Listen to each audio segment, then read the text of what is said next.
after recently sharing a style of small living room. A few requests for tips dealing with the larger living rooms.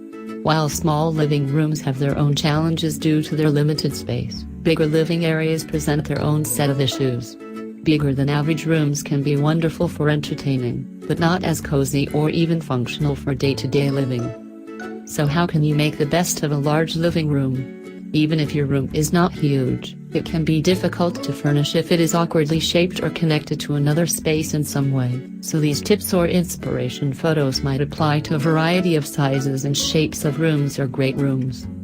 When confronted with a large room, especially a large empty room, many homeowners feel overwhelmed.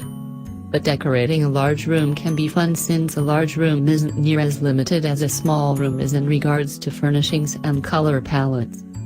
However, don't forget that basic design rules still apply. A poorly arranged and decorated large room is just as ugly as a poorly decorated small room.